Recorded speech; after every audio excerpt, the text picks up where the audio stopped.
علیکم ورحمۃ اللہ وبرکاتہ۔ یہ محترم بھائی نے اس وائس میں دو باتیں پوچھی ہیں، ایک سینے پر ہاتھ باندھنے کی حدیث، اس حدیث کا نمبر جی یعنی حوالہ، دوسرا تشہد کے اندر انگلی کو اٹھانا، حرکت دینا، یعنی چھلا کہتے ہیں بنا لینا، مطلب کہ گرا بنا کے حرکت دینا، کہ ان روایتوں کے متعلق بھائی پوچھ رہے ہیں۔ محترم بھائی، پہلی بات، سینے پر ہاتھ باندھنے کی حدیث حضرت وائل بن حجر رضی اللہ تعالی عنہ سے مروی ہے۔ وہ بیان کرتے ہیں کہ صلیت مع رسول اللہ صلی اللہ علیہ وسلم فوضع یدہ الیمنی علی یدہ الیسری علی صدرہ، کہتے ہیں کہ میں نبی علیہ الصلوۃ والسلام کے ساتھ نماز پڑھی تو آپ علیہ الصلوۃ والسلام نے اپنا دایاں ہاتھ اپنے بائیں ہاتھ پر اپنے سینے پر رکھا۔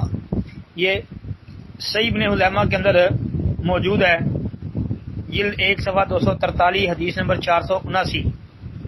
یہ حدیث صحیح ہے۔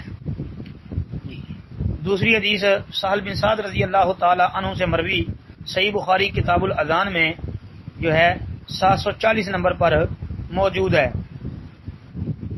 وہ بیان کرتے ہیں کہ لوگوں کو حکم دیا جاتا تھا کہ آدمی نماز میں دائیں ہاتھ کو اپنے بائیں بازو پر رکھے جی، اور یہ بات یاد رکھیں کہ جب بندہ بائیں بازو یعنی کونی تک اس کے اوپر اپنا دایاں ہاتھ رکھ لے گا تو وہ دونوں ہاتھ خود بخود سینے پر آ جائیں گے جی۔ یہ پریکٹیکل یعنی عملی طور پہ بندہ کر کے دیکھ لے، انشاءاللہ ایسے ہی ہوگا۔ اگر نہ سمجھ آئے تو قریبی کسی سلفی عالم سے جا کے اس کو عملی طور پہ کرنا، اس کے سامنے انشاءاللہ بات واضح ہو جائے گی جی۔ پھر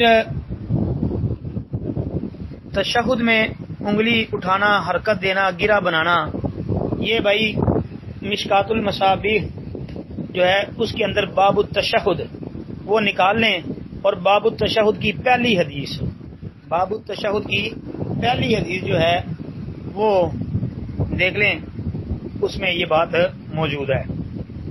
پھر دوہرا دوں، مشکات المصابیح باب التشہد کی پہلی حدیث جو ہے وہ دیکھ لیں، حدیث بھی صحیح مسلم کی ہے۔